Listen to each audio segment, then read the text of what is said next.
Assalamualaikum warahmatullahi wabarakatuh. Bismillahirrahmanirrahim.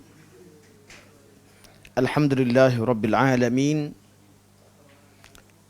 Nahmadullah ta'ala wa nashkuruh. Wa nusalli wa nusallimu ala sayyidina Muhammadin alladhi ballagha ar-risalah wa adda al-amanah wa nasaha al-ummah hatta ataahu al-yaqin wa ala alihi wa sahbihi ajma'in. Subhanaka la ilma lana illa ma 'allamtana innaka antal alimul hakim. Rabbi shrah li sadri wa yassir li amri wahlul 'uqdatam min lisani yafqahu qawli. Amma ba'd. Fa inna asdaqal hadits kitabullah wa khairal hadi hadi Muhammadin sallallahu alaihi wasallam wa syarrul umuri muhdatsatuha wa kullu muhdatsatin bid'ah wa kullu bid'atin dhalalah wa kullu dhalalatin finnar. Thumma amma ba'd. Pertamanya mari kita merafakkan setinggi-tinggi syukur kehadrat Allah Subhanahu wa taala kerana dengan taufiknya dapat kita teruskan kuliah kita pada malam ini. Kuliah kita ialah kuliah membaca dan mensyarah akidah tahawiyah karangan Al-Imam Ibn Abil Izzi Al-Hanafi rahimahullah, yang diterjemahkan oleh Profesor Dr. Hasnan bin Kasan hafizahullah dan dicetak oleh Jabatan Kemajuan Islam Malaysia. Kita berada di jilid yang kedua pada muka surat 153. Jilid kedua 153. Masih lagi dalam mensyarahkan matan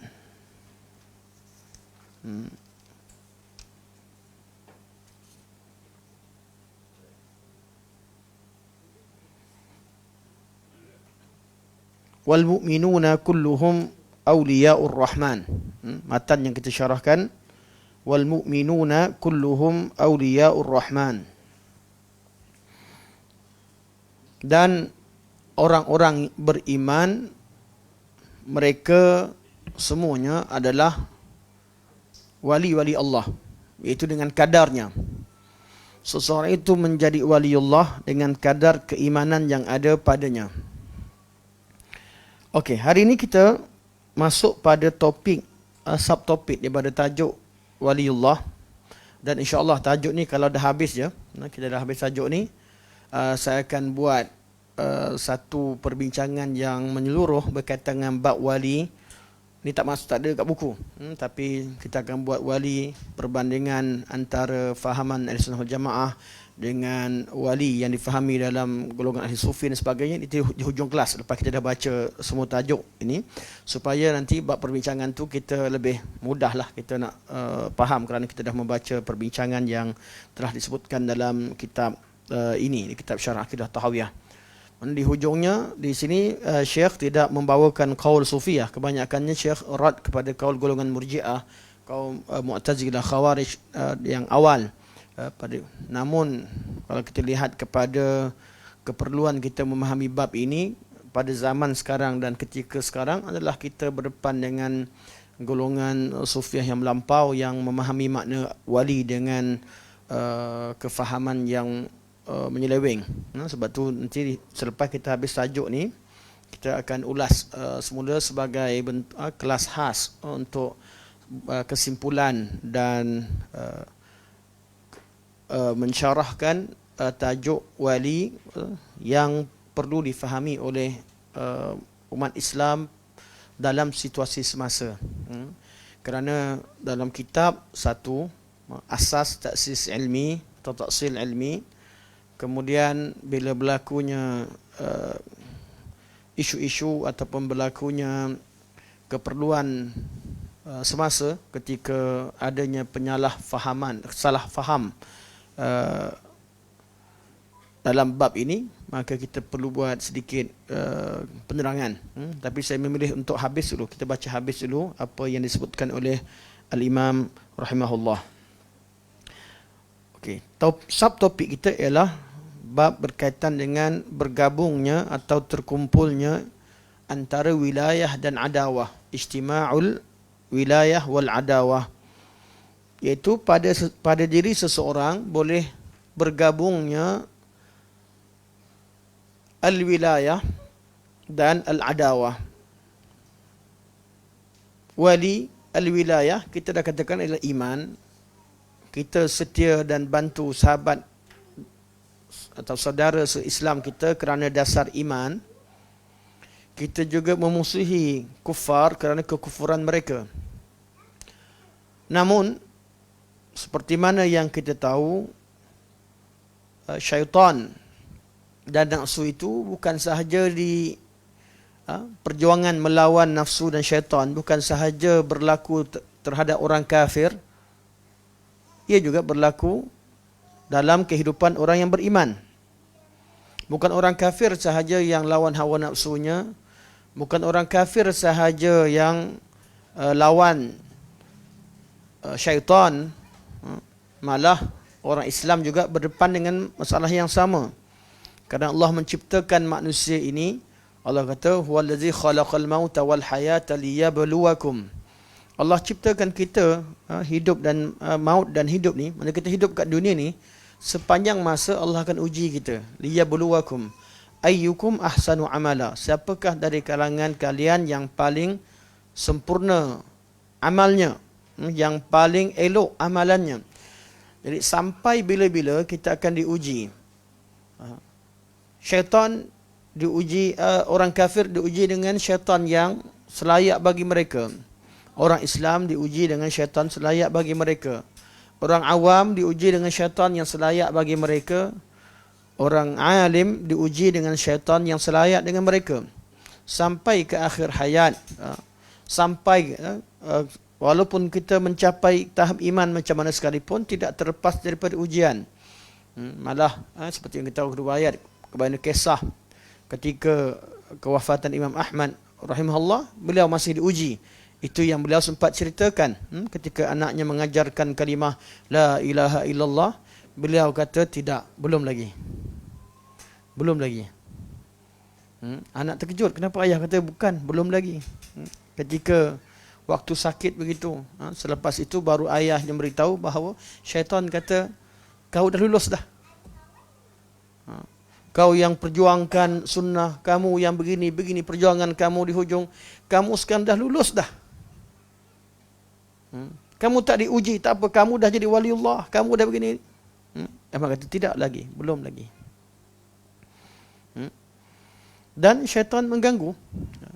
Gangguan itu kadang-kadang gangguan dari dalam hati, kadang-kadang memang syaitan berupa. Betul lah, syaitan. Tidak mustahil ada orang kata dia nampak sekian dan sekian. Seperti mana yang Ustaz Salman kata mungkin berlaku yaqazah. Dia boleh nampak, tapi bukan Nabi datang. Dia memang mungkin dia tak tipu apa yang dia nampak, apa yang dia lihat. Tapi dia ditipu. Sebab tu kita tidak boleh bergantung kepada apa yang dilihat. Begini, kita perlu bergantung kepada Al-Quran dan Sunnah Rasulullah sallallahu alaihi wasallam. Jadi perjuangan melawan hawa nafsu, perjuangan melawan syaitan itu berlaku juga di kalangan orang Islam. Kita kata orang yang beriman itu waliullah dan orang kafir itu ialah wali syaitan. Tapi kalau ada orang beriman yang kalah dengan hawa nafsunya atau kalah dengan syaitan atau termakan syubhat, dan itu ramai. Sebab itulah disebutkan bahawa orang Islam itu mana bab wilayah itu ada 3 kelompok. Bab wilayah seseorang ada 3 kelompok. Bab wilayah dan adawah, al-wala' wal-bara'. Ada golongan yang kita wala' secara mutlak, iaitu orang yang beriman dan bertakwa pada Allah secara mutlak, sempurna imannya. Kita tak tahu siapa. Yang pastinya nabi-nabi dan rasul-rasul. Tapi zaman kita sekarang kita tak tahu. Tak ada orang yang maksum. Dah tak ada dah nabi-nabi dan rasul-rasul. Zaman Nabi, semua orang sokong Nabi serah. Semua orang pergi iman dengan Rasulullah. Nabi maksum 100%. Zaman kita tak mampu nak, memang tak ada kaedah untuk menyatakan bahawa fulan dan fulan betul 100%. Kita hanya tinggal berpegang Al-Quran dan Sunnah. Tapi kaedahnya ada. Orang yang kita wala secara 100%. Dan ada orang yang kita musuhi 100%. Kufar. Orang kafir. Kufar. Orang kafir. Nah, kita musuhi dengan kekufurannya. Dan yang tengah-tengah ni ramai. Yang tengah-tengah ni ramai. Itu golongan orang yang beriman kepada Allah Subhanahu wa taala, mengaku sebagai Islam, namun banyak sifat-sifat ahli kafir ada pada diri dia. Orang Islam yang tak solat, orang Islam yang tak puasa, orang Islam yang kaya raya, pergi ke seluruh dunia tapi tak pernah pergi Mekah.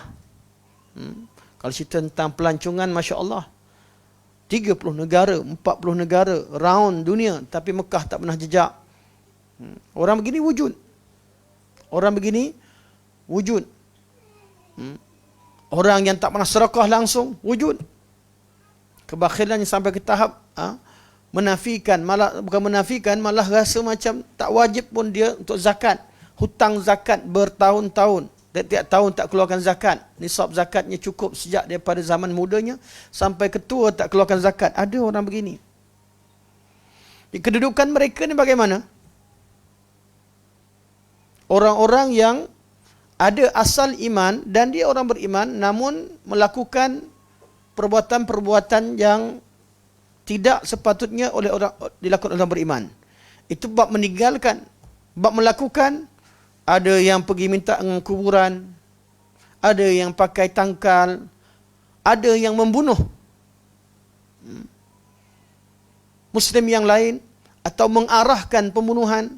Mereka ni kedudukan bagaimana? Di sini perbincangan kita pada hari ini. Al-Sunnah wal Jamaah berpandangan bahawa seorang Muslim, seorang mukmin atau seorang manusia boleh tergabung dalam dirinya al-wilayah dan al-adawah. Sifat yang patut kita sayang dia dan sifat yang patut kita memusuhi dia. Dalam diri dia ada keimanan, pada masa sama ada juga kekufuran. Bergabungnya antara iman dan kufur. Bergabungnya antara tauhid dan syirik. Bergabungnya antara iman dan nifaq. Bergabungnya antara kefasik iman, fasik dan kufur. Tiga-tiga, malah ada orang bergabung semua sekali. Bab ini yang kita bincangkan sekarang. Ada amalan yang bila dia buat menyebabkan dia terkeluar jadi orang yang golongan yang kufur secara mutlak, iaitu bila membatalkan kalimah la ilaha illallah Muhammadur Rasulullah, melakukan perkara-perkara yang menyebabkan dia terkeluar dari Islam. Namun amalan-amalan yang tak sampai ke tahap tak keluar dari Islam, tapi amalan-amalan jahat seperti zina dan sebagainya, melazimi zina, bapa ayam. Memang bapa ayam. Ayam tu satulah. Yang ayam tu adalah. Tapi memang bapa ayam yang menjadikan orang sebagai ayam. Macam mana kita hukumkan dia? Mana kita kata ada bab ini bergabung dalam dirinya keimanan dan kefasikan, atau keimanan dengan tauhid. Ini tajuk yang kita bincangkan sekarang. Okey. Kata Syekh, pada orang beriman, itu bukan orang beriman sebenarlah. Di kalangan orang-orang yang beriman, iaitu cukup mereka ada iman yang asal, aslul iman. Ada sifat taat dan permusuhan. Mana ada padanya sifat, kita ini terjemahan sepatutnya, ada padanya sifat yang menyebabkan kita perlu setia dan tolong dia, bantu dia, al-wilayah, dan pada diri juga ada sifat permusuhan. Kata Syekh, wa yajtami'u fil mu'min wilayatun min wajhin wa adawatun min wajhin. Pada diri dia Kita patut sokong dia dalam satu perkara dan kita patut memusuhi dia dalam perkara yang lain pada diri seseorang. Sebagaimana sifat kufur dan iman. Fi wa qad kama qad yakunu fi kufrun wa iman. Bila terjemahan tak jelas, saya baca bahasa Arabnya supaya nampak jelas. Sebagaimana dalam diri dia boleh bergabungnya antara kekufuran dan iman. Dia kafir pada setengah. Dia kufur dan dia iman. Macam mana tu? Kita akan syarahkan. Wa syirkun wa tauhid. Dia buat syirik, dia pun tahu ada tauhid pada dirinya. Wa taqwa wa fujur. Dia ada sifat taqwa dan ada sifat jahat, fujur, melakukan kejahatan. Wa nifaqun wa iman. Dia ada sifat nifaq dan ada sifat iman. Ini yang disebutkan oleh Syekh. Saya ambil teks Arab senang. Saya ambil teks Arab bukan salah, tetapi teks Arab nampak lebih jelas, kedudukannya dari segi susunan perkataan. Bukan kerana penterjemah, tak, tapi kerana memang bahasa Melayu dalam bab ini lebih baik ambil teks Arab. Dia kata Syekh, okey, sampai sini yang saya syarahkan. Kemudian Syekh masuk pada bab, kena bahasa Melayu juga. Sampai tadi tu bahasa Arab. Kita ambil bahasa Melayu kejap, kita baca sekali imbas. Pada orang beriman ada sifat taat dan permusuhan, sebagaimana ada sifat kufur dan iman, syirik dan tauhid, serta nifak dan iman padanya. Sekalipun perkara ini diperselisihkan dalam kalangan ahli sunnah dari segi lafaz dan ada perselisihan maknawi dalam kalangan ahli sunnah dan ahli bid'ah, sebagaimana yang telah dijelaskan dalam masalah iman. Kat sini buatkan nota, akan dikomen kemudian. Saya tak komen, saya dah jawab, dah cerita pada kelas-kelas yang lalu. Kita kat sini kita sebagaimana sampailah kepada iman, perbezaan antara ahli sunnah dan bab takrif iman tu hanya perbezaan lafaz kata Syekh, tapi ada perbincangannya. Kita kemudiankan perbincangan di akhir kelas mungkin, insya-Allah. Yang penting Syekh kata firman Allah Subhanahu wa taala. Allah berfirman, untuk Syekh kenapa saya kemudiankan? Sebab Syekh nak bawakan dalil tentang apa yang Syekh sebut. Ada pada diri seorang bergabungnya antara kufur dan iman. Kita habiskan satu part ini dulu sebelum kita bawa pada part khilaf. Firman Allah Subhanahu wa taala, "Wa ma yu'minu aktsaruhum billahi illa wa hum musyrikun." Dalam surah Yusuf. Dan itu orang-orang yang beriman kepada Allah Subhanahu wa taala, kebanyakan mereka tidak beriman kepada Allah Subhanahu wa taala, melainkan mereka mempersekutukannya juga dengan yang lain. Menurut setengah tafsir, ada orang beriman yang melakukan perkara-perkara yang syirik. Mana bergabung je antara iman dan syirik. Menurut setengah yang lain, mereka kata ayat ini kepada orang kafir. Ada di kalangan orang kafir, mereka beriman dengan setengah perkara yang ada dalam tauhid. Ayat ini dikatakan kepada orang kafir. Ada ulama kata ayat ini turun kepada munafik. Wa ma yu'minu aktsaruhum billahi illa wa hum musyrikun. Kata Rabbi qad ataitani minal mulki wa 'allamtani min ta'wilil ahadits fatiras samawati wal ardi wali fid dunya wal akhirah tawaffani musliman wa alhiqni bis salihin dzalika min anba'il ghaibi nuhi ilaika. Sampai ayat wa ma yu'minu aktsaruhum billahi illa hum musyrikun. Kita akan nampak ayat ni boleh tafsirannya boleh pergi pada tiga-tiga. Yang penting bergabungnya antara iman dan kufur. Mereka tidak beriman, kebanyakan mereka tidak beriman kecuali mereka melakukan syirik. Allah gabungkan antara iman dan kufur. Kita tak fokus kepada tafsir dulu. Tafsiran bahawa pada diri seseorang adanya iman dan adanya kufur. Okey. Jadi tuan-tuan boleh gariskan kat mana? Wa ma yu'minu aktsaruhum, gariskan kalimah yu'minu dan kalimah wa hum musyrikun. Bergabungnya antara iman dan kufur pada diri seseorang. Begitu ayat Al-Quranul Karim yang pernah dibincangkan sebelum ini, qalatil a'rabu amanna. Orang-orang yang baru masuk Islam di kalangan Arab, dia kata kami beriman, amanna. Allah kata kul lam tu'minu. Gariskan amanna dan lam tu'minu. Beriman dan tidak beriman. Dia kata amanna, dia mengaku dia beriman. Allah kata kul lam tu'minu. Kalian tidak beriman. Rajihnya kaul ini, ayat ini bukan turun pada kaum munafik, tapi pada orang Arab yang baru masuk Islam. Dia orang Islam, mana belum lagi iman masuk ke dalam hatinya, seperti mana nas ayat. Kul lam tu'minu walakin qulu aslamna walamma yadkhulul imanu fi qulubikum. Iman belum masuk ke dalam hati kamu. Maksudnya baru level mengaku jadi Islam, tapi belum lagi kukuh imannya. Adanya bergabung di kalangan orang baru masuk Islam. Sahabat Nabi SAW masuk Islam, dah masuk Islam, dah bersedia untuk pergi berjihad. Kita cerita tentang Zatul Anwat. Zatul Anwat. Sampai nampak pokok besar, ya Rasulullah, kami nak juga letakkan pokok besar mana, kami nak gantungkan senjata supaya senjata jadi lebih power, lebih ampuh. Benda ni perkara kufur, percaya kepada pohon yang memberikan keberkatan atau memberikan kekuatan kepada senjata. Ada tak orang-orang yang dah masuk Islam kemudian dia masih percaya dengan pemikiran, dengan adat istiadat pada agama asalnya? Ada banyak kekufuran. Kita tak boleh kafirkan dia. Dia beriman, dia masuk Islam, betul.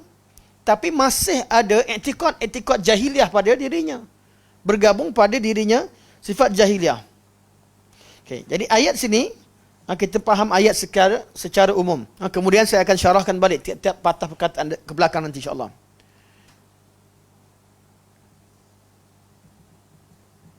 Perbincangan tentang ayat ini telah dilakukan sebelum ini berdasarkan kepada pendapat yang lebih sahih daripada dua pendapat. Mereka bukanlah orang munafik. Mereka di kalangan, bukan, ayat ni bukan turun pada orang Arab yang masuk Islam tadi, orang Arab, orang Badui yang masuk Islam tadi, bukan orang munafik, tapi mereka orang yang baru masuk Islam, belum kukuh keislaman atau keimanan mereka. Nabi SAW, ini dalam ayat lain, okey, yang bila sebut tak diterjemahkan, kita nak baca ihram. Okey, jadi ayat yang pertama, wa ma yu'minu aktsaruhum billahi illa wa hum musyrikun. Di sini dalil bahawa bergabungnya antara iman dan syirik. Iman di situ mewakili tauhid, syirik mewakili kufur.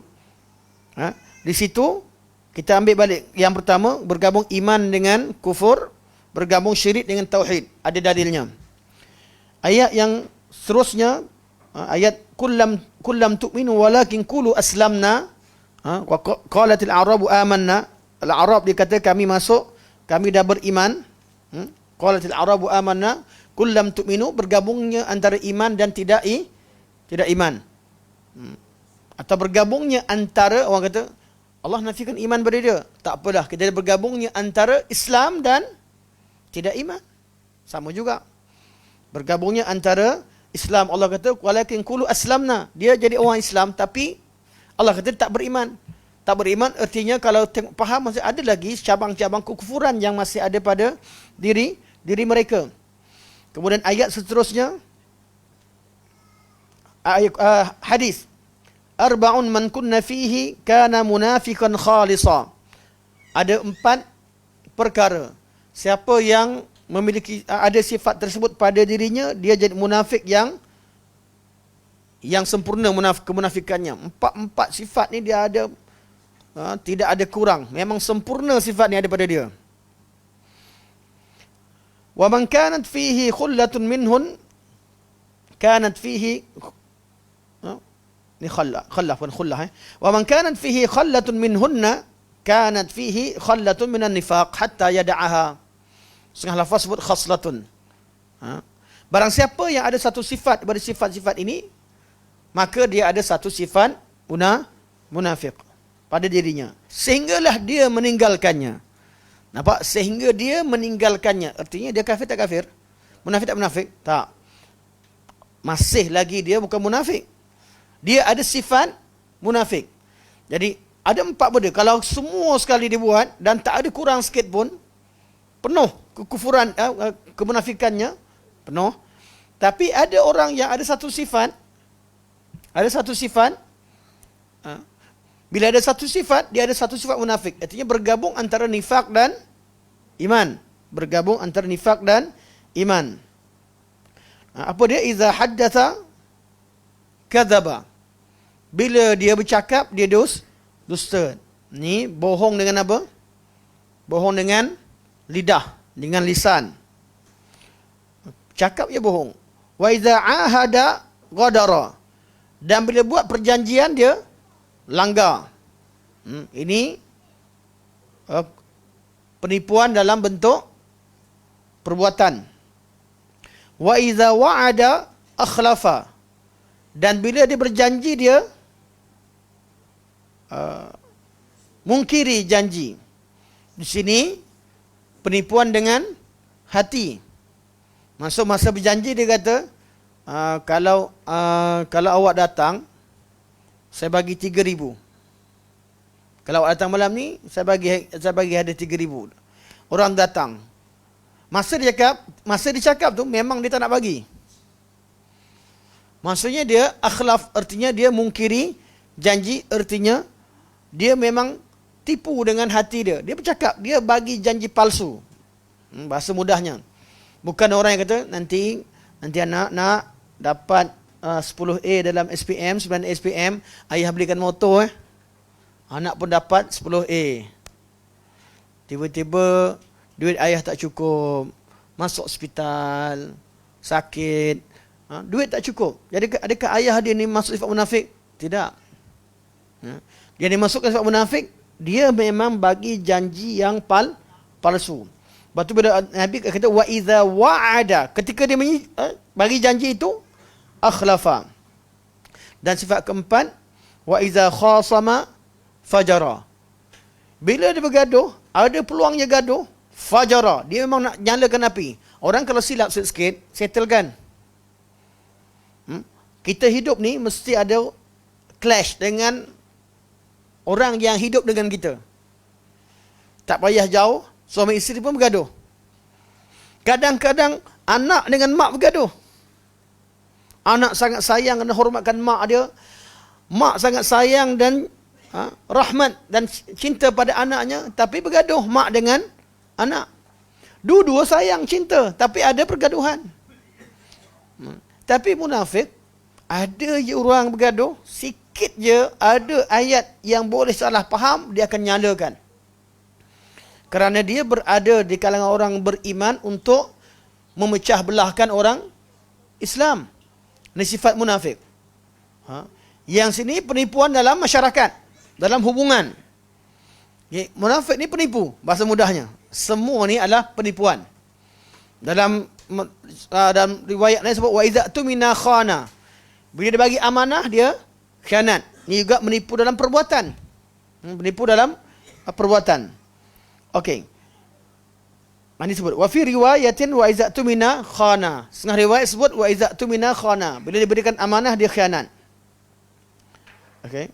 Sebagai ganti pada wa idza wa'ada akhlafa. Okey.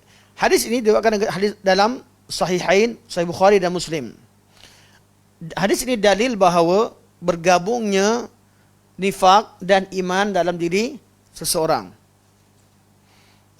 Tapi kuliah ni kena dengar sampai habis.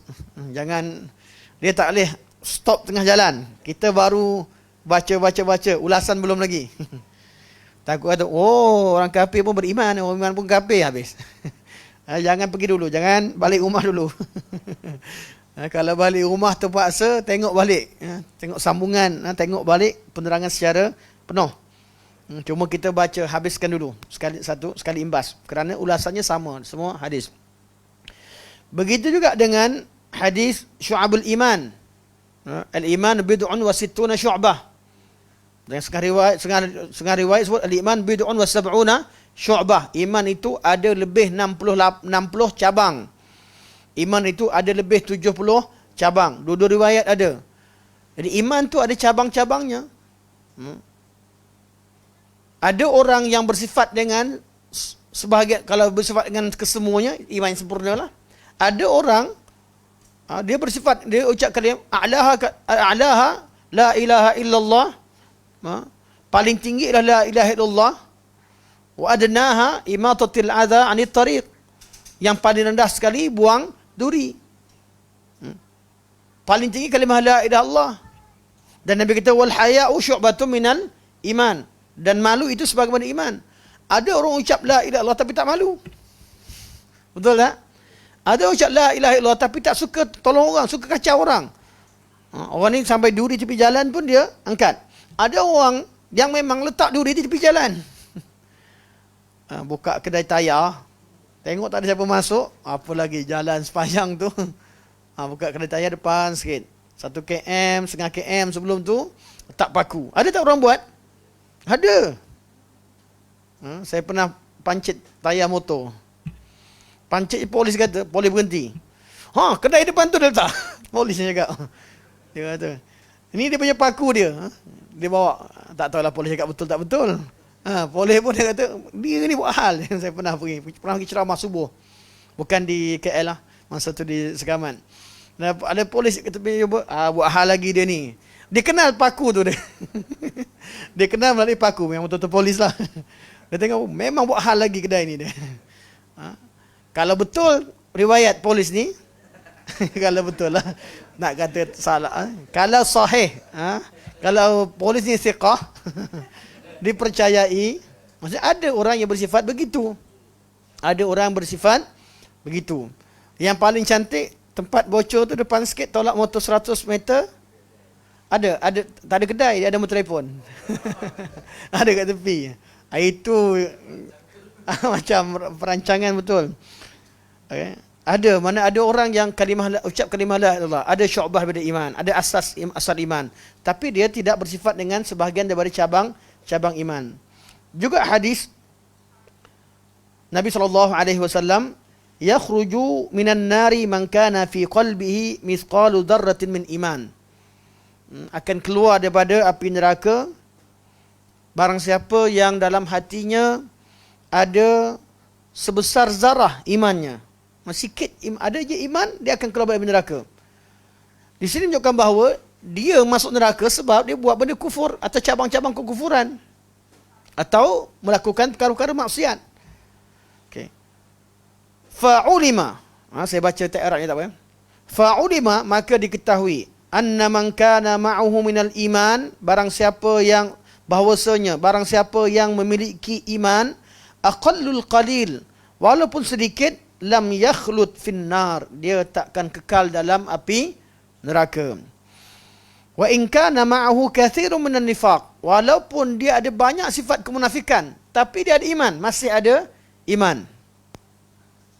Fahuwa yu'adzabu finnar ala qadri ma ma'ahu min dzalik, maka dia akan diazab dalam api neraka dengan kadar dosa yang ada pada dia, atau kadar dosa nifak yang ada pada dia. Thumma yukhraju minan nar, kemudian dia dikeluarkan daripada api neraka. Kita teruskan lagi. Fatta'atu min syu'abil iman, maka segala ketaatan itu adalah daripada cabang-cabang iman. Wal ma'asi min syu'abil kufri, dan maksiat-maksiat daripada cabang-cabang kekufuran. Semua maksiat dia daripada cabang kekufuran. Iman ada cabang-cabangnya, kufur ada cabang-cabangnya. Maksiat keseluruhannya cabang daripada cabang kekufuran. Tapi boleh jadi orang yang beriman ambil sifat kekufuran pada dirinya. Wa in kana ra'su syu'abil kufri al-juhud, walaupun asas kepada kekufuran, cabang kekufuran atau cabang yang paling asas kekufuran adalah al-juhud, iaitu mendustakan. Wa ra'su syu'abil iman at-tasdiq, dan asas kepada iman adalah membenarkan ajaran yang dibawa oleh Nabi SAW. Okey, sampai sini. Dan kita habiskan satu lagi hadis. Tajuk sampai sini. Saya akan ulas balik. Semua saya akan ulas balik. Kita dah faham erti apa? Bergabungnya antara iman dengan kufur daripada dalil-dalil syarak. Malah kalau bincang lebih lagi, bergabung lebih pada itu. Nabi kata apa? Nabi kata sibabul muslim fusuq wa qitaluhu kufrun. Mencaci, mencela orang mukmin itu adalah kefasikan. Membunuh orang mukmin itu adalah kekufuran. Tetapi ayat hudud, Allah sebut saudara. Faman ufiya lahu min akhihi syai'un fattiba'un bil ma'ruf wa ada'un ilaihi bi ihsan. siapa yang diampunkan oleh saudaranya. Allah Subhanahu Wa Taala menisbahkan orang yang membunuh dengan wali yang dibunuh sebagai bersaudara. Dan adanya hukuman hudud yang Allah mulakan dengan ya ayyuhallazina amanu kutiba alaikumul qisasu fil qatla. Wahai orang-orang beriman, diwajibkan ke atas kalian qisas apabila berlakunya pembunuhan. Bila berlakunya pembunuhan, Allah panggil wahai orang yang beriman. Ini semua kita dah bincangkan. Di semua menunjukkan bahawa pada diri seseorang ada iman dan kufur. Ada iman dan kufur. Okay, atau kita syarahkan terus. Yang hujung tu jangan syarah. Ingatkan saya, hujung ada sikit lagi. Sebab minggu depan saya dah masuk tajuk baru. Wali juga tapi subtopik yang baru. Daripada keterangan-keterangan yang disebutkan oleh Syekh rahimahullah, menunjukkan bahawa ada sesuatu pada diri seorang ada bergabungnya banyak perkara. Iman dan kufur, iman ataupun yang berlawanan dengan iman. Malah bergabungnya antara iman dengan jahiliyah. Nabi kata arba'un fi ummati min amril jahiliyah la yatrukunahun. Barakallahu fiik. Jazakallahu khair. Ini dari bawah ni. Jazakallahu khair. Jazakallahu khair. Jazakallahu khair.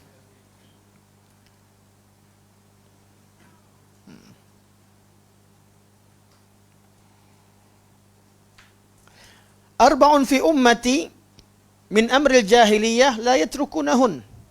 Ada 4 benda daripada perangai jahiliyah atau amalan jahiliyah. Jahiliyah ni disebabkan pada kekufuran. Yang tidak ditinggalkan, yang belum ditinggalkan oleh umatku. Al-fakhru fil ahsab. Berbangga dengan ahsab. Ahsab boleh bererti ansab, iaitu keturunan. Ahsab boleh bererti harta. Bangga dengan keturunan dia, bangga dengan harta dia. Bukan lagi dia yang dikejarkan adalah harta dan keturunan. Ini adalah perkara jahiliyah. Wa ta'nu fil ansab. Dan mencela keturunan orang lain. Tantah dah kaya. Ini kena ingatkan negara-negara kaya. Nampak negara miskin. Nampak sekali. Bangga dengan keturunan bangsa dan bangga dengan harta. Wa ta'nu fil ansab. Berlaku sikit je krisis, gaduh. Bergaduh tu tak ada apa-apa nilai. Komen tu memang bantai satu bangsa, terutama negara yang serumpun. Kalau ada apa-apa sikit je, habis keluar. Dia tak tahu yang dia kutuk tu nenek moyang sama. Satu bangsa. Dan sebagainya. Jadi, wa ta'nu fil ansab. Wal istisqa'u bin nujum. Yang masih lagi kata bila hujan, dia kata, oh, awan ni hujan kan ni. Ada orang Islam bila accidentnya, oh patutlah mata kiri aku goyang dari tadi, rupanya accident. Dia kaitkan mata yang bergerak, anak mata yang bergerak dengan accident. Kaitkan biawak lalu dengan kematian. Atau apa lagi? Masih ada tak pada orang Islam? Ada. Perkara-perkara sama macam al-istisqa' bin nujum. Dia percaya bahawa bintang tadi bukan menurunkan hujan, tapi Allah jadikan sebab. Sebagai isyarat. Ada bintang tertentu tu, nampak, oh hujan lah tu. Ini bukan ilmu ramalan yang kita dah bincangkan sebelum ini. Dan terakhir, wan niyahah, iaitu meratapi kematian. Bukan menangis. Bukan menangis. Mana tangisan yang keluar dari sifat rahmat, itu dibenarkan. Nabi SAW pernah ketika angkat Ibrahim, anak bungsu Nabi SAW meninggal, Nabi mengalirkan air mata. Sahabat kata, ya Rasulullah, nangis ya Rasulullah, kau adalah Rasulullah. Nabi kata, ini adalah rahman, bukan menangis niyahah. Niyahah adalah meratapi kematian. Meratapi iaitu tidak redha dengan qada dan qadar. Tapi kalau menangis, contoh orang solat jenazah, doakan mak ayah kita meninggal, menangis, boleh tidak? Boleh. Saya pernah ada, ini di kalangan orang sunnah kita lah, ada keluarga ni, daripada habis ni, dia berdoa. Boleh berdoa, mana berdoa, menghadap ke kiblat, berdiri, untuk ayah dia berdiri kejap. Lepas tu dia doa sampai menangis. Ada yang lain kata, Ustaz, larang Ustaz. Mana boleh meratapi kematian? Saya kata bukan, itu bukan meratapi kematian, itu doa. Dia menangis, bukan menangis sebab ni, menangis dengan Allah. Doakan pengampunan. Boleh tidak? Boleh. Doakan Allah ampunkan Allah semua sekali. Ketika solat, doa. Bukan meratapi kematian. Meratapi kematian adalah tidak reda dengan qadar Allah Subhanahu wa taala. Dan tidak reda dengan ketetapan tersebut. Dan banyaklah. Dan yang paling jelas ulama suruh buat tajuk ni, seorang sahabat yang sentiasa mentertawakan Rasulullah SAW, menyebabkan Nabi ketawa. Nabi sayang dia, happy. Dan dia ni miskin, tapi datang jumpa Nabi yang mesti bawa hadiah. Datang pada kampung, jumpa barang je nampak bagus, bagi Nabi SAW. Buat lawak, bagi Nabi buat lawak. Dia pernah nak jual Nabi SAW. Suka orang yang ada sifat kelakar. Tapi dia memang sayang Allah dan Rasul. Nabi pun sayang dengan dia. Tapi masalah dia kalau jumpa arak je, susah. Sampaikan dibawa jumpa Nabi, minum arak. Nabi akan jalankan hudud, sebat. Tak berapa lama, kantoi lagi. Sahabat Rasulullah. Sampai berulang kali, beberapa kali. Sehingga ada sahabat kata, Allahumma al'anhu. Ya Allah, laknat dia ya Allah. Dia kata banyak sangat yang dia buat dosa banyak sangat, ulang-ulang. Mana orang ulang-ulang? Ma aksar ma yu'tabi. Asyik ulang-ulang buat ni. Laknat dia ya Allah. Orang tengok pun geram, asyik muka dia kena sebat. Kesalahan yang sama. Kesalahan yang sama. Apa yang Nabi SAW sebut? Dia kata innahu yuhibbullaha wa rasulah. Sesungguhnya dia cintakan Allah dan Rasulnya. Hadis ni dan riwayat, banyak riwayat yang lain, ada yang kata akhzaqallah, semoga Allah hinakan kamu. Marahlah. Ada riwayat yang sebut, dia sebut akhzaqallah, semoga Allah Subhanahu wa taala laknat kamu. Nabi kata la tu'inuhu 'ala syaitan. Jangan kau tolong syaitan untuk laknat dia. Kerja kita, orang buat salah, kerja kita apa? Keluarkan dia daripada kegelapan, bawa dia kepada yang betul. Bila orang buat salah, kita bukan tugas kita untuk doakan kejahatan kepada dia. Kecuali kesalahan Ya'juj dan Ma'juj dan anak beranaknya. Kesalahan yang memang keberadaan dia merosakkan masyarakat. Kesalahan orang yang memang merosakkan, jadi perlu dipisahkan, perlu dikeluarkan daripada masyarakat. Zulkarnain bina tembok. Ini kesalahan yang memang, kesalahan dia kalau dibiarkan, kalau tak diterangkan, dia akan merosakkan masyarakat. Ini kesalahan Ya'juj dan Ma'juj dan anak beranaknya, ataupun pengikut-pengikutnya. Kesalahan ahli bid'ah yang menzahirkan bid'ahnya, menyesatkan orang. Kita kena lawan, kena zahirkan kekufuran dan sebagainya.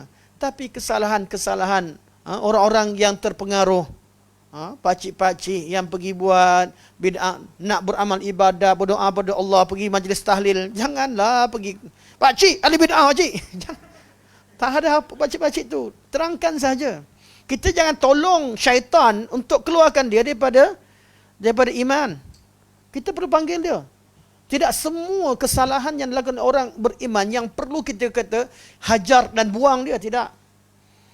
Kita gunakan kaedah pulau bila ada maslahah, ada keperluan. Tapi secara umumnya, orang yang salah, orang mukmin yang salah, kita terangkan, kita bimbing, kita dakwah. Dan ini asas kepada pembinaan sebuah masyarakat. Bukan kita bila kawan salah sikit, keluar. Kamu bukan ahli sunnah. Kamu bukan ini. Bukan ini maksudnya. Tapi tetap menerangkan. Kalau dia salah, kita perlu terangkan yang mana betul, yang mana salah. Bukan bererti kita mendiamkan. Nabi SAW tetap menjalankan hukuman hudud kepada sahabat tadi. Tetapi Nabi tidak mengeluarkan dia, tidak mendoakan laknat. Perlu adanya bergabungnya antara wala dan juga adawah. Bab salah dia, kita tak boleh kompromi. Tak boleh larikan dia daripada hukuman. Tetapi bab kebaikan ada pada dia, kita masih lagi perlu ada wala dan cinta pada dia, jujur. Ini asas kepada bab ini. Jadi kalau kita gabungkan semua ni, malah ada setengah sahabat Nabi kata, Nabi kata Allah, tapi kata Allahumma arhamhu wa tub alaih. Ya Allah, rahmatkan dia lah. Atau Allahumma arhamhu, Allahumma tub alaih. Ya Allah, rahmati dia dan terimalah taubat dia. Atau jadikan dia sebagai orang yang bertaubat. Mudahkan dia jalan taubat. Ini manhaj nabawi ketika berdepan dengan perkara begini. Semua hadis yang kita baca tadi, apa natijahnya? Yang disebutkan bahawa pada diri seseorang ada boleh bergabungnya antara iman dan kufur. Masalah ini, kalau masalah kekufuran, waktu kita belajar dalam bab kufur, ada kufrun akbar dan kufrun asghar. Kufur yang besar, kufur yang memang dibuat kekufuran yang menyebabkan dia terkeluar dari agama Islam, ini habis. Orang yang pijak Al-Quranul Karim, maki Allah, maki Rasul, dia kata aku kafir, aku murtad, pijak Quran sebagainya. Ini yang berlaku sekarang ala-ala begini. Okay. Perbuatan dia kufur, kata-kata dia kufur. Cuma pemerintah kena cek balik. Takut dia gila ke? Itu yang ruang yang ada lah. Mungkin dia gila, mungkin betul-betul OKU. Itu ruang yang ada lah. Ruangnya ada. Betul atau tidak, pemerintah punya kerja.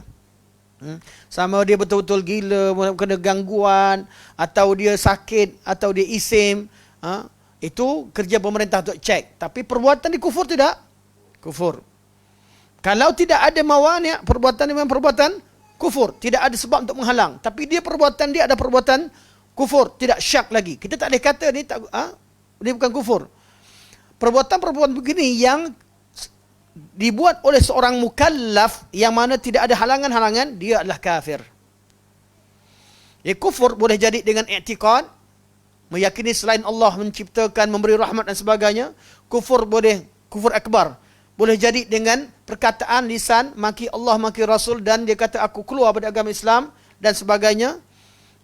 Kufur boleh terjadi dengan perbuatan seperti pijak Al-Quran, menghina, buat perbuatan-perbuatan yang memang jelas dia kufar. Dia perbuatan kufur boleh terjadi. Tapi tetap yang menjalankan siasatan adalah pemerintah. Dan kita mengingkari perbuatan tersebut, kita adanya permusuhan terhadap dia dan bab tersebut, bab seterusnya serahkan pada pemerintah. Tapi secara hukumnya dia adalah kafir, cuma ketetapannya diserahkan kepada pemerintah. Okey, jelas maksud ni? Bukan kita katakan dia kafir, maksudnya kita tidak menerima ruang. Tak. Pemerintah lebih tahu. Pemerintah lebih tahu. Dalam keadaan kita setuju, tak setuju. Ada orang kata, kerajaan sekarang begini-begitu. Itu cerita formula luar. Umumnya kita perlu taat dengan pemerintah. Taat dengan keputusan yang dibuat oleh pemerintah. Apa yang diputuskan, itulah yang kita terima. Okey. Jadi, kufur ada dua. Kufur akbar yang memang keluar dari Islam. Ada kufur asghar. Kufrun, kata Ibn Abbas, kufrun duna kufrin. Kafir tapi tak sampai kekufuran, tak sampai jadi menjadikan orang tu kafir. Kufur kecil. Kufur kecil ni apa dia? Dalam ayat Quran atau dalam hadis, satu hadis Nabi sebut kafir. Contoh hadis tadi, sibabul muslim fisqun wa qitaluhu kufrun. Mencela orang mukmin itu adalah kefasikan dan membunuh seorang mukmin itu adalah kekufuran, kafir. Nabi kata kufrun, kekufuran. Tetapi dalam ayat yang lain, dalam ayat atau dalam nas yang lain, dalam ayat Quran atau hadis yang lain, menunjukkan bahawa Nabi tidak kafirkan dia. Nabi tidak kafirkan. Ada orang yang bunuh, kemudian dimaafkan, kemudian dibayarkan dia, tak kafir. Di Islam lagi. Adanya hukuman ganti. Adanya persyaratan tertentu. Allah panggil wahai orang beriman. Allah panggil kata, dia bersaudara dan sebagainya yang kita bincangkan sebelum ini. Ini namanya kufrun duna kufrin. Dalam satu teks, dalam satu nas, kata dia kafir. Nas lain menunjukkan, bila pahami Islam secara menyeluruh, menunjukkan bahawa dia tidak kafir. keadaan begini namanya kufrun duna kufrin. Tapi kalau kafir, dalam nas kata kafir, kufrun, kemudian tidak ada nas yang menjadikan dia Islam, memang Nabi hukumkan sebagai kafir orang begitu, maka dia adalah kufrun akbar, kufur yang besar. Bab nifak, ada nifak akbar dan nifak asghar. Yang nifak akbar dinamakan nifak amali, dan yang nifak yang besar bukan nifak i'tiqadi, dan yang asghar dinamakan nifak amali. Nifak i'tiqadi artinya memang dia tak pernah beriman, dia benci dengan Islam, dia cuma zahirkan mulut dia jadi kata dia Islam. Dia buat amalan sekalipun, Allah kata fawailul lil musallin, dia solat pun Allah kata celaka solat dia. Alladzina hum an salatihim sahun, dia memang tak nak solat. Dia solat tapi dia memang tak nak solat. Mana dia tinggalkan solat. Sahun artinya an salatihim sahun, dia leka daripada menunaikan solat, dia tak nak menunaikan solat, cuma terpaksa. Kalau solat sekalipun, waladzina hum yura'un wa yamna'unal ma'un, kalau dia solat sekalipun dan beramal sekalipun sebab nak riak, nak tunjuk ke orang, dan sentiasa menghalang orang hantar bantuan atau melakukan kebaikan. Ma'un dengan tafsiran yang sangat khilaf, yang sangat banyak berkaitan makna al-ma'un. Jadi itu kufur nifaq i'tiqadi. Memang hati dia langsung tak nak Islam. Hati dia memang tak nak Islam, dia cuma ucap kalimah syahadah kerana maslahah tertentu. Nakkan duit, nakkan ni, hati langsung. Memang hati benci Islam. Ini nifaq i'tiqadi atau panggil nifaq akbar, nifaq yang besar. Ada satu lagi nifaq dalam hadis-hadis yang kita bacakan tadi, tanda-tanda kemunafikan, nifaq amali. Dia, hati dia orang Islam. Orang Islam. Tetapi amali, amalan dia, amalan macam munafik. Yang menipu ni munafik. Tapi ada orang Islam yang menipu. Yang pecah amanah ni sifat munafik. Tapi ada orang Islam yang bersifat pecah amanah. Jadi, amalan-amalan yang dikatakan menyebabkan seseorang jadi nifak, disebabkan nifak amali. Bukanlah dengan orang menipu jadi kafir, tak. Atau jadi munafik, tak. Dia menipu artinya dia mempunyai sifat orang munafik. Seperti Nabi kata, ada 4 perkara, siapa yang ada sifat tersebut, dia jadi munafik. Yang sempurna. Siapa ada satu sifat, dia akan, dia melakukan satu, ada padanya satu sifat kemunafikan. 4 perkara itu bukan maksud 4 benda tu ada dia munafik terus, tak. Tapi 4 perkara itu mewakili segala amalan. Menipu dalam perkataan, menipu dalam perbuatan, menipu dalam i'tiqad, menipu dalam pergaulan, habislah. 4 ni hanya mewakili jenis-jenis penipuan yang dibuat. Habis. Mana sifat dia macam, kalau betul-betul dia menipu semua benda, semua kata-kata dia dusta, semua perbuatan dia pecah amanah, semua janji dia adalah palsu, artinya dia memang betul munafik lah. Munafik sahaja yang buat begitu. Tapi ada orang yang berperangai begitu, dia buat sebahagian daripada amalan-amalan tadi, amalan nifaq, sedangkan hatinya tetap beriman, dia dipanggil orang munafik amali. Dia melakukan munafik amali. Hukumnya, dia tetap orang Islam. Yang kufur tadi, kufur asghar atau syirik. Syirik pun ada 2. Syirik al-akbar dan syirik al-asghar. Syirik yang besar dan syirik yang kecil. Syirik besar yang mengeluarkan dia daripada Islam, syirik kecil yang masih dia Islam tapi dia melakukan dosa besar. Syirik. Perbezaan, ada 5 perbezaan. Tapi nak fokuskan kepada Islam tak Islam. Faham dia, kalau dia keluar dari Islam artinya kekal kat neraka, hapuskan amalan ni semua terhapus, ini semua perbincangan seterusnya. Tapi kita bezakan.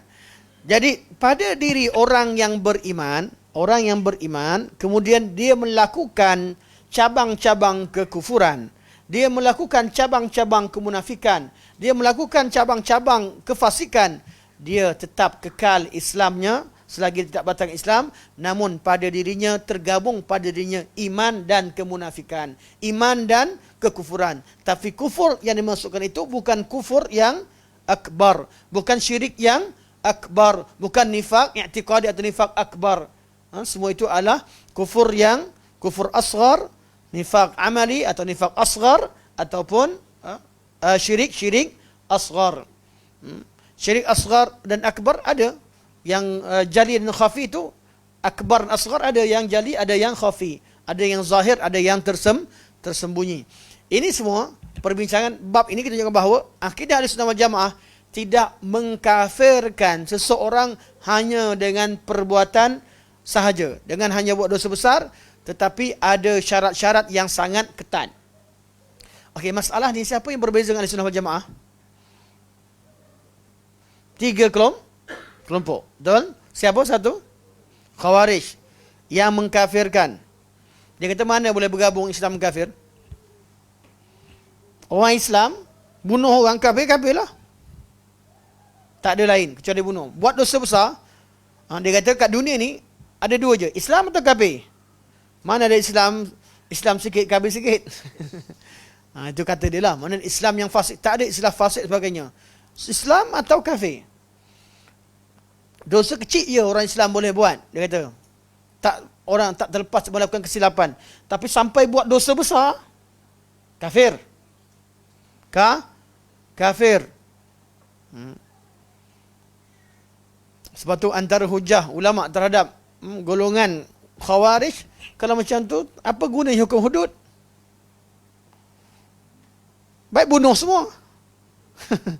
Ni ada yang disebat balik semula. Apa guna hukum hudud kalau betul-betul kafir? Dia tak ni.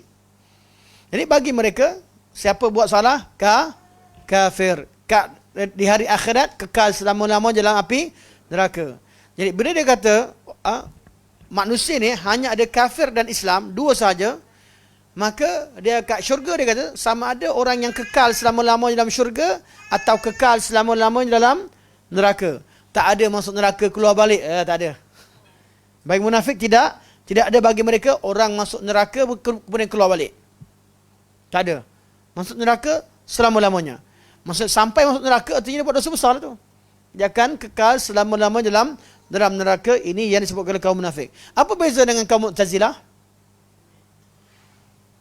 Bab akhirat sama, kekal selama-lamanya dalam neraka. Tak terima bab syafaat, tak terima bahawa orang ahli neraka keluar dari neraka balik. Neraka lah sebab dia dah mati dia. Tapi mereka bincangkan, mereka ada satu term yang penting untuk berlaku adil. Mereka kata yang kekal selama-lamanya dalam neraka bila meninggal tak taubat. Buat dosa besar tidak taubat. Tidak taubat maksudnya, tidak taubat. Hatta Khawarij kata buat dosa besar tidak taubat.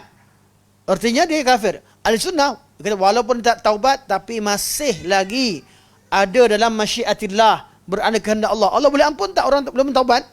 Boleh. Mungkin anak dia yang doakan syafaat daripada anak, doa orang Islam, kebaikan dia yang lain. Dia buat dosa besar satu tempat tapi dia buat kebaikan yang lain pada satu tempat.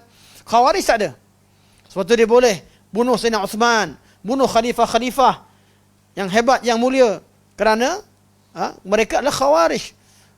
Bagi mereka, kalau tak taubat dengan dosa yang dia nampak, satu dosa dia buat, dikira terlepas orang itu daripada rahmat Allah Subhanahu wa taala. Ini golongan munafik. Jadi golongan Syekh bawakan perbincangan berkaitan dengan bab ini untuk bezakan, fahamkan bahawa Ahlussunnah wal Jamaah tidak mengkafirkan dengan begitu mudah. Tidak mudah, ada dhawabitnya. Malah berlakunya satu dosa atau dosa yang walaupun disebutkan sebagai kekufuran pada seorang mukmin, dia tetap kekal sebagai orang yang beriman selagi dia tidak melakukan amalan-amalan yang terkeluar daripada keimanan. Ini macam mana kita nak buat? Kat sini satu lagi golongan, habis golongan Khawarij dan Mu'tazilah. Satu lagi golongan siapa? Murji'ah. Murji'ah kata dah Islam tu Islam lah. Mana ada orang Islam kafir? Mana ada orang Islam boleh jadi murtad? Mana ada, tak ada. Sembah kubur. Tak apa, hati dia kata Allah yang beri.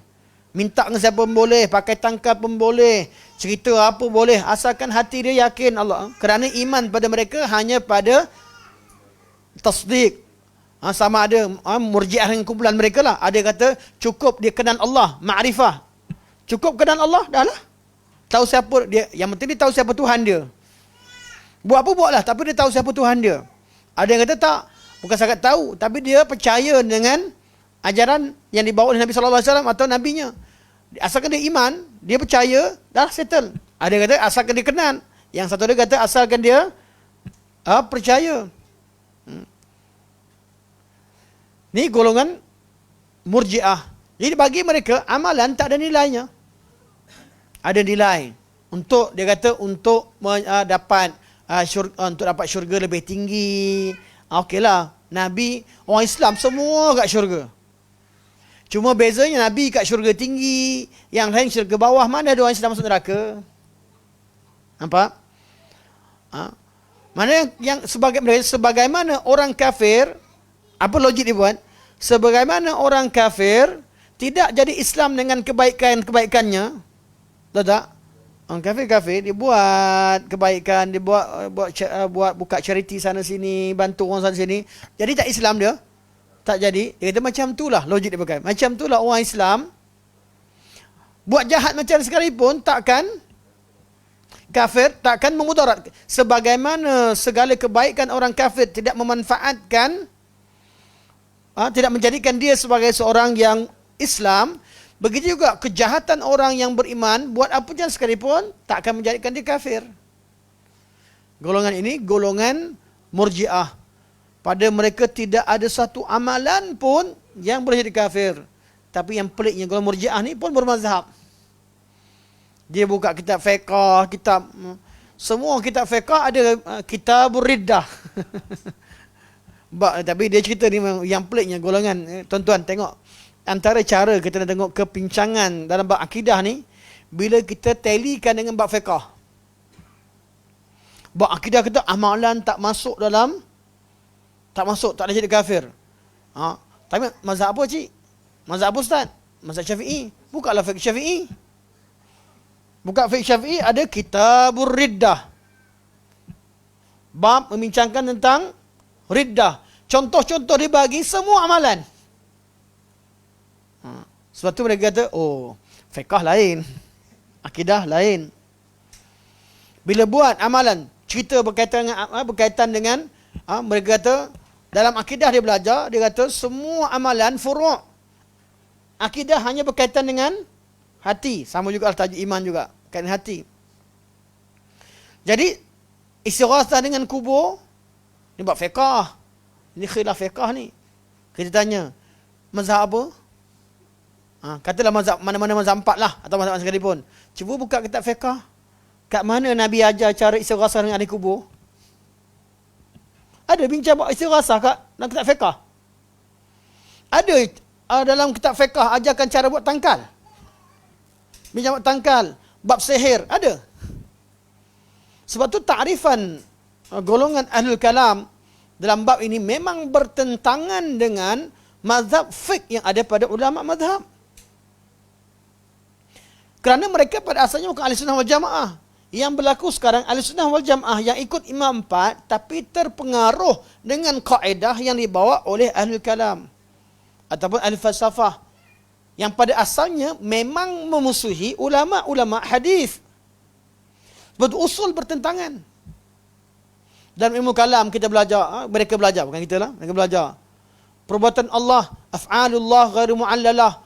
Perbuatan Allah itu tidak boleh dikeranakan kerana suatu kerana. Buka masalah fiqh, ada ilmu maqasid syariah. Syariat Allah itu ada maqasidnya, ada tujuannya. Kat sini kata af'alullah ghairu mu'allalah. Kat sini belajar bab satu ilmu yang tersendiri. Maqasid syariah. Dan masalah-masalah yang lain begitu banyak pertentangan antara dua. Kalau kita tak nampak perbezaan, kita akan jadi pening. Dan mereka bukan sangat lawan dengan fiqh, sebab tu cara mereka nak lepaskan diri ialah mempengaruhi ilmu usul fiqh. Maka dimasukkanlah beberapa kaedah usul fiqh berkaitan dengan hadis ahad tak ada guna dalam akidah, begini, beberapa kaedah-kaedah yang mempengaruhi. Sebab tu bila belajar usul fiqh, kita perlu sedar yang mana usul yang sesuai dengan syarak, yang mana usul fiqh yang tidak bersesuaian dengan ilmu akidah, perlu kita ketahui. Yang mana dipengaruhi ilmu kalam, yang mana tidak. Yang mana pengaruhnya pengaruh yang menafikan syarak atau pengaruh hanya istilah. Kadang-kadang pengaruh hanya pada penggunaan istilah. Semua ini perlu disedari. Betul, ilmu agama tak boleh kita belajar usul fiqh tanpa belajar ilmu akidah. Cuma keadaan yang berlaku pada zaman kita sekarang, orang belajar usul fiqh, saya bidang syariah, saya belajar usul fiqh, saya bukan akidah. Yang akidah pula, saya akidah, saya bukan fiqh. Ya. Saya bukan dakwah. Ajaran Islam, ilmu akidah, ilmu dakwah, ilmu fiqh perlu selari. Kita bab akidah, kita belajar memang tegas. Tapi bila dakwah, terjun ke masyarakat, kita jangan jadi sekarang ni kat kelas akidah. Oh, Ustaz keras cerita syirik kufur. Tapi bila terjun ke masyarakat yang betul-betul pergi kat kubur minta, jangan pergi lempang majlis sini. Kafir. Syirik, mana? Tak ada, bukan begitu. Kita pun tak hukumkan begitu. Kalau kata perbuatan tu memang salah sekalipun, ada ilmu dakwah, cara menyampaikan. Ilmu tu digabungkan. Tak mungkin seseorang yang kenal manhaj salafus salih dengan sebenar akan berlaku menjadi seorang pengganas ekstrim macam ada disebutkan. Tidak. Sebagaimana kita jadi salafiyah dalam bab akidah, kita juga salafiyah dalam bab dakwah, kita juga salafiyah dalam bab manhaj, kita juga salafiyah dalam bab fiqh dan sebagainya. Ada soalan? InsyaAllah, anak akan ulang balik yang anak tangguh tadi berkaitan dengan khilaf lafzi. Khilaf lafzi, ulang baliklah. Ulang balik, adakah khilaf yang berlaku di kalangan ahli sunnah dengan murjiatul fuqaha. Murjiah selesai dah, tinggal masalah golongan murjiah fuqaha. Ini akan dibincangkan. Mana orang ahli sunnah wal jamaah tetapi memberikan takrif iman yang lebih kurang ada persamaan dengan golongan murjiah. Mereka murjiah fuqaha, mereka adalah ahli sunnah wal jamaah, tetapi kesilapan mereka itu perlu diketengahkan kerana tidak supaya tidak dijadikan sebagai ruang golongan murjiah sebenar mengatakan bahawa ajaran kami telah diperkatakan oleh imam-imam terdahulu dan sebagainya. Okey, insya-Allah. Okey. Okey semua? Okey ya. Okey, insya-Allah. Jadi ingatkan ada dua benda yang kita tangguhkan. Pertama tentang khilaf lafzi, khilaf suri atau khilaf maknawi atau khilaf hakiki, mana suri atau hakiki, itu perkara pertama. Tolong ingatkan 6 minggu depan kan terlupa. Bagus. Insya-Allah. Jazakallah khair. So anak tulis satu. Okey. Yang kedua ialah habiskan tajuk berkaitan dengan hadis yang mengatakan bahawa tidak ada satu kumpulan manusia kecuali di kalangan mereka ada wali. Tak ada orang kat mana-mana kecuali ada wali. Yang mana kemudian jadinya wali kawasan. Ini tajuk wali kawasan. Setiap kawasan tu ada wali dia. Yang hidup dan yang dah meninggal. Ini dalam hadis palsu yang akan dibincangkan pada pertemuan akan datang insya-Allah. Sebelum kita masuk tajuk baru. Sampai sini saja. Subhanakallahumma hamdika asyhadu an la ilaha illa anta astaghfiruka wa atubu ilaik. Wa sallallahu ala sayyidina Muhammad wa ala alihi wa sahbihi wa baraka wa sallam. Walhamdulillahirabbil alamin. Wassalamualaikum warahmatullahi wabarakatuh.